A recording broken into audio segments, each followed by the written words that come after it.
ஆன்மீக அன்பர்கள் எல்லோருக்கும் வணக்கம். Welcome to India temple tour channel. நான் உங்கள் கணேஷ் பேசுகிறேன்.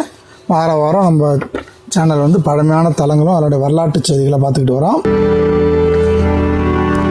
அந்த வகையில் இந்த வாரம் வைகாசி விசாகம் அந்த சிறப்பான நாளை முன்னிட்டு, அதாவது முருகப்பெருமான் அவதரித்த நாள்னு சொல்லுவாங்க.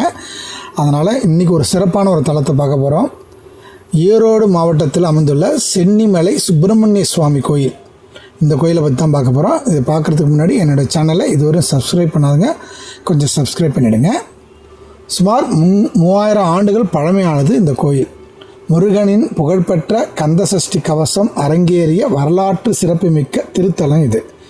இங்கே மூலவராக இருக்கும் முருகன் சிறுவாணி முருகன், அதாவது தண்டாயுதபாணி என்று அழைக்கப்படுகிறார். பொதுவாக மற்ற தலங்களில் முருகன் போர்க்கோலத்திலோ அல்லது சற்றே ஆக்ரோஷமாகவும் காட்சியளிப்பார். ஆனால் சென்னிமலையின் முகம் மலர்ந்த மிகவும் அழகான புன்னகை தவழும் இளமை வடிவமாக காட்சியளிப்பது தனி சிறப்பு. தண்டாயுதத்தை வலக்கரத்தில் ஏந்தி இடது திருக்கரத்தில் இடுப்பில் வைத்தபடி ஞான தண்டாயுதபணியாக காட்சியளிக்கிறார். ஆதிசேஷனுக்கும் வாயு பகவானுக்கும் யுத்தம் நடந்தபோது ஆதிசேஷனுடைய சிரம் விழுந்த இடம் இது என்று கூறுகின்றனர். பால தேவராய சுவாமிகள் என்பவரால் இயற்றப்பட்ட கந்தசஷ்டி கவசம் முதலில் இத்தலத்தில் தான் அரங்கேறியது. 1984 ஆண்டு பிப்ரவரி மாதம் இங்கு ஒரு மிகப்பெரிய அதிசயம் நிகழ்ந்தது.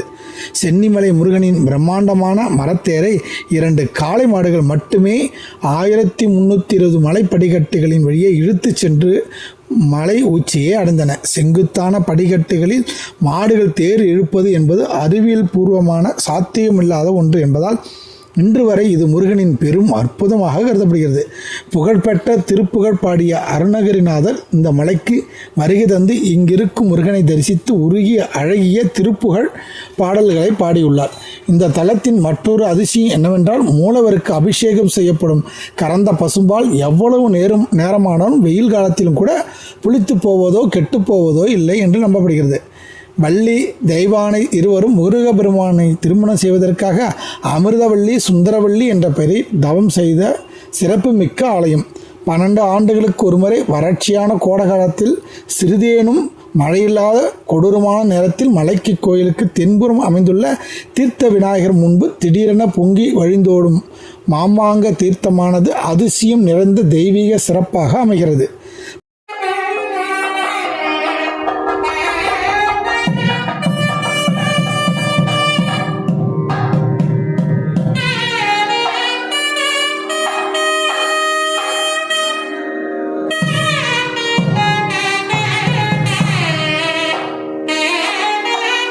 பதினெட்டு சித்தர்களில் ஒருவரான பின்னக்கு சித்தர் வாழ்ந்து தவம் இருந்து சித்தி பெற்ற திருத்தலம் இதுவாகும். இன்றும் மலைப்பாதையில் இவருடைய குகை பார்த்திங்கன்னா, முருகப்பெருமானுடைய கோயிலுக்கு பின்னாடி கொஞ்சம் தூரம் நடந்தீங்கன்னா படிக்கிட்டு இருக்கும். அது வழியாக போனீங்கன்னா 18 சித்தர்களுடைய ஒருவரான பின்னக்கு சித்தருடைய உங்களுக்கு அவருடைய சித்தி பெற்ற தலம் இருக்கிறது. மிகவும் ஒரு சக்தி நிறைந்த ஒரு இடமாக கருதப்படுகிறது.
அதுக்கப்புறம் பார்த்திங்கன்னா அந்த கோயில் வந்து காலை 6 மணி முதல் 11 மணி வரையும், மாலை 4 மணி முதல் 2 மணி வரையும் திறந்திருக்கும், இரவு 8 மணி வரையும்.